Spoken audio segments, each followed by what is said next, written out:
नमः शिवाय। आज हम शिव महापुराण का उमा संहिता का 37वां अध्याय पढ़ेंगे। उससे पहले हमने पिछले अध्याय में पढ़ा था कश्यप वंश का वर्णन, हवन सृष्टि वर्णन, मन्वंतर की उत्पत्ति, वैवस्वत मन्वंतर वर्णन, मनु पुत्र का कुल वर्णन। आज हम पढ़ेंगे 37वां अध्याय मनु वंश वर्णन। सूत जी बोले, ऋषिगण, मनु जी की नाक से इस्राकुल पैदा हुआ था और उसकी 100 संतानें हुई, जिनमें सबसे बड़ा बिकुखी अयोध्या का राजा बना। उसने एक दिन वन में सस को खा लिया था। उसी दिन से वह ससात नाम से प्रसिद्ध हुआ। अयोध्या के पुत्र का नाम ककुत्था था। अरिनाथ उसका पुत्र हुआ। इसी प्रकार अरि नाम के पृथु के विश्वराट के प्रजापति इंद्र, उनके युवनाश्रु के कुबलाश्रु, इंद्र के पुत्र युवनाश्रु द्वारा प्रजापति श्राप हुए। इन्होंने श्रावस्त्री पुरी बसाई। कुबलाश्रु के 100 पुत्र हुए थे। उन्होंने अपना राज्य पुत्र को सौंप दिया और स्वयं वन को चले गए। मार्ग में उन्हें उन्तक मुनि मिले। मुनि बोले, राजन, मेरे आश्रम के पास ही धुंध नामक दानव रहता है। वह महावीर और पराक्रमी है। उसने उग्र तपस्या आरंभ कर दी है, जिसके बल पर वह तीनों लोगों का विनाश करना चाहता है। आप उसका वध करके इस जगत का कल्याण करें। मुनि की बात सुनकर कुबलाश्रु बोले, मुनिराज, मैं तो शस्त्र को त्याग चुका हूँ, इसीलिए आपका ये कार्य मेरा पुत्र करेगा। ये कहकर उन्होंने यह कार्य अपने पुत्र को सौंप दिया। तब उनका पुत्र धुंध को मारने पहुंचा। धुंध ने उनको अपनी ओर आता देखकर उन पर आक्रमण कर दिया। तब कुबलाश्रु पुत्र ने बहादुरी से युद्ध कर धुंध का वध कर दिया। उत्तंक ऋषि ने उसे अपराजिता रहने एवं अक्षय धन प्राप्ति का वर प्रदान किया।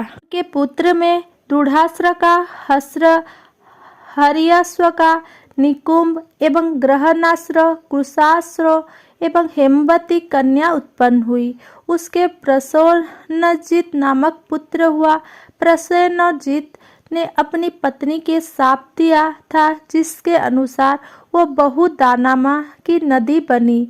पुरुकुत्स का पुत्र जज्यारुणी और सत्यव्रत उसका पुत्र हुआ। उसे अधर्मी समझकर उसके पिता ने उसे त्याग दिया। तब वह चांडालों के साथ रहने लगा। इसी अधर्मी के कारण इंद्र ने 12 वर्ष तक वर्षा नहीं की। तत्पश्चात विश्वामित्र ने अपनी पत्नी का त्याग कर दिया और तपस्या करने लगे। उनकी पत्नी ने अपने पुत्र का गला बांधकर उसे 100 गायों के बदले बेच दिया।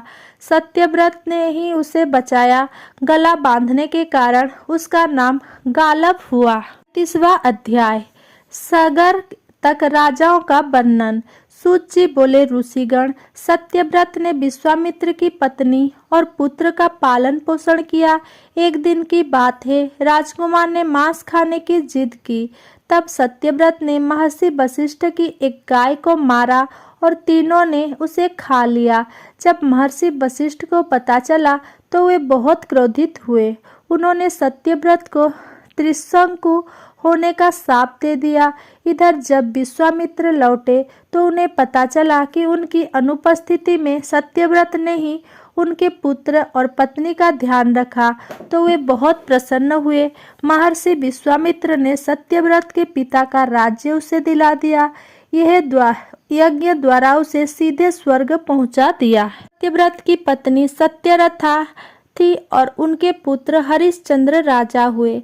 उनके पुत्र रोहित के पुत्र ब्रुक और ब्रुक के पुत्र बाहु हुए। राजा बाहु ने ऋषि औरव के आश्रम में ताल जंघाओं से रक्षा पाई थी। इसी जगह जहर सहित पुत्र पैदा हुआ। उसका नाम सगर था।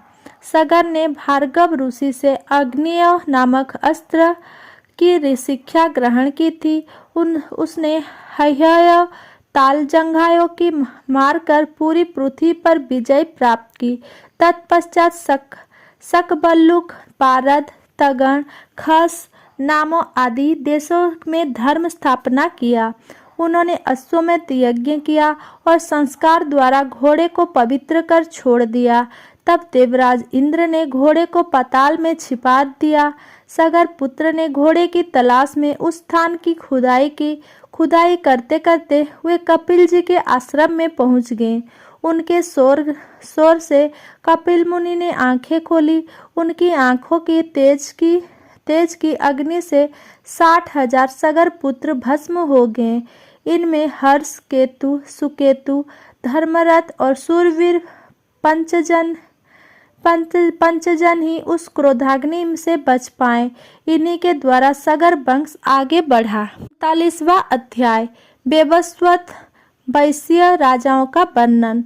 सनक जी पूछने लगे, हे सूत जी, आपने राजा सगर के 60,000 पुत्रों के बारे में बताया। अब कृपा करके यह बताइए कि उनके 60,000 पुत्र किस प्रकार हुए। सनक जी के पास प्रश्न का उत्तर देते हुए सूत जी बोले, हे मुनिवर, सगर की 2 पत्नियां थी। उनकी पहली पत्नी ने ऋषि और से 60,000 पुत्र का वरदान मांगा था। वरदान को सिद्ध करते हुए उनके 60,000 पुत्र हुए। रानी ने उन पुत्रों को मटकों में रख दिया। कुछ समय के पश्चात वे बलवान होकर बाहर निकल आए। ये 60,000 पुत्र ही कपिल मुनि की क्रोधाग्नि से भस्म हो गए थे। दूसरी रानी ने वरदान में एक वंश वृद्धि करने वाला सुंदर पराक्रमी पुत्र ही मांगा था। इन 60,000 भस्म हुए राजपुत्रों का उद्धार करना अति आवश्यक था। इसी सगर वंश में राजा दिलीप भी हुए। उन्हीं के पुत्र भगीरथ ने अपने पूर्वजों का उद्धार करने के लिए श्री गंगा जी को स्वर्ग से धरती पर बुलाया था। अपने पूर्वजों का उद्धार करके श्री गंगा जी को उन्होंने अपनी पुत्री बनाया, इसीलिए वे भागीरथी नाम से जग प्रसिद्ध हुई।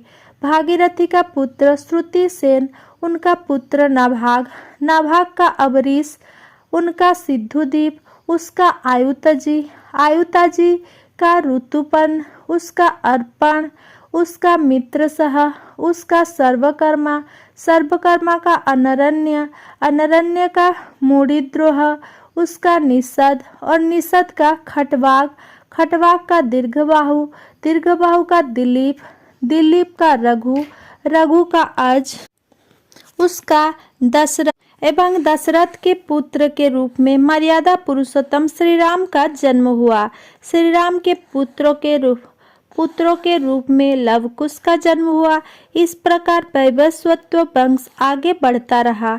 इक्ष्वाकु, जो कि धर्मात्मा और पुण्यात्मा माने जाते थे, उनका वंश सुमित्र राजा तक चला। 40वां अध्याय श्राद्ध कल्प और पितरों का प्रभाव।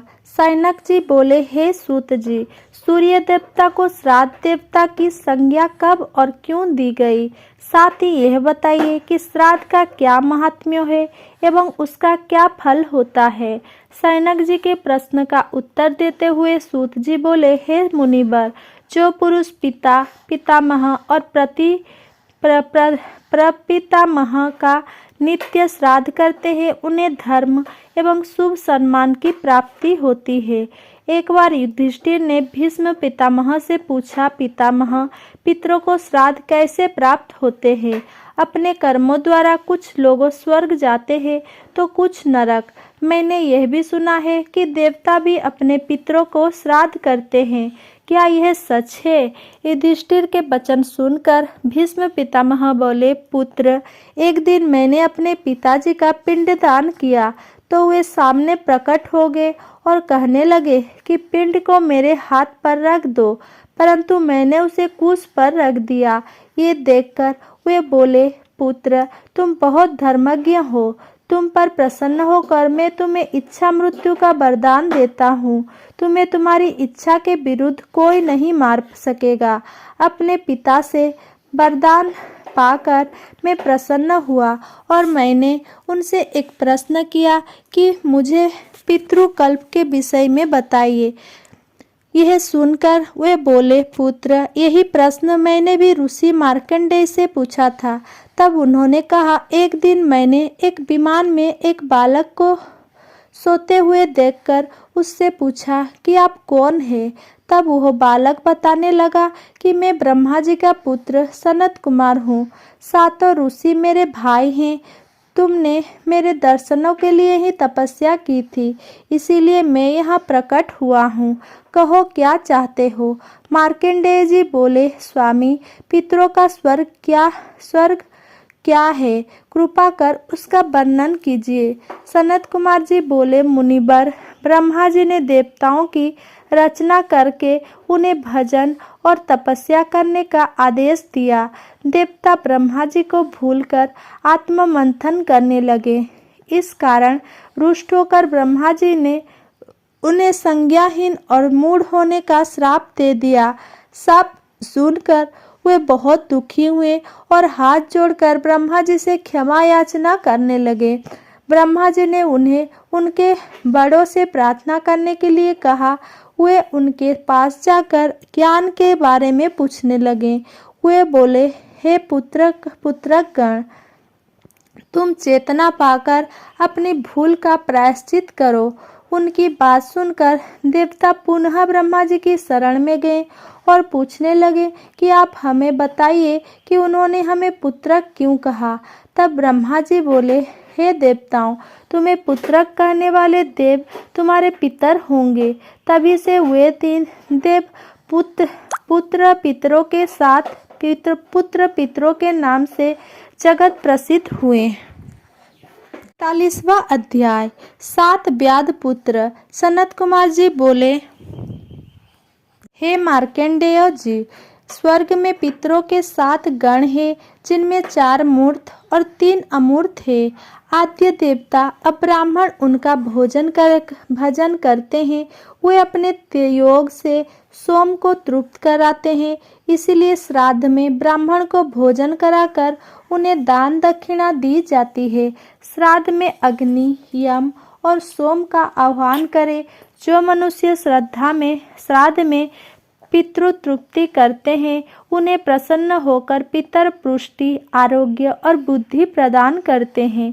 एक बार की बात है, भारद्वाज ऋषि के ब्राह्मण पुत्र वाग्दुष्ट, क्रोधन, हिस्र, पिशून, काव, शंखश्रुष, पितृवर्ती आदि दुराचारी हो गए।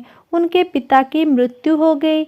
वे विश्वामित्र के पुत्र मुनि गर्ग के शिष्य बनकर उनके आश्रम में रहने लगे।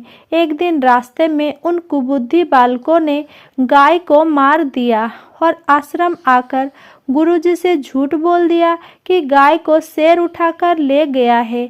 इस कारण उन्हें गौ हत्या का पाप लगा और उनका जन्म एक लुब्धक के घर में हुआ। वे बन फिरते रहे। ज्ञान प्राप्त होने पर उन्होंने तपस्वियों के यहाँ भोजन करने के प्राण को त्याग दिया। तत्पश्चात उन्होंने चक्रवाक योनि में जन्म पाया। पक्षी योनि में निपदेश के राजा और रानी के सुखी जीवन को देखकर उन्होंने विचार किया कि जरूर पुण्य कर्म किए होंगे, जिसके कारण उन्हें सुख और सौभाग्य की प्राप्ति हुई। तभी वहां पर सुमना पक्षी आया और प्रसन्न होकर बोला, हे पक्षियों, अगली योनि में तुम कपिल्य नगरी का राजा बनोगे। तब तुम्हारा शाप निवृत्त हो जाएगा। तुम्हें ये सब पितरों की कृपा से प्राप्त होगा, क्योंकि तुमने गौ रक्षण करके उसे पितरों को भी अर्पित किया था।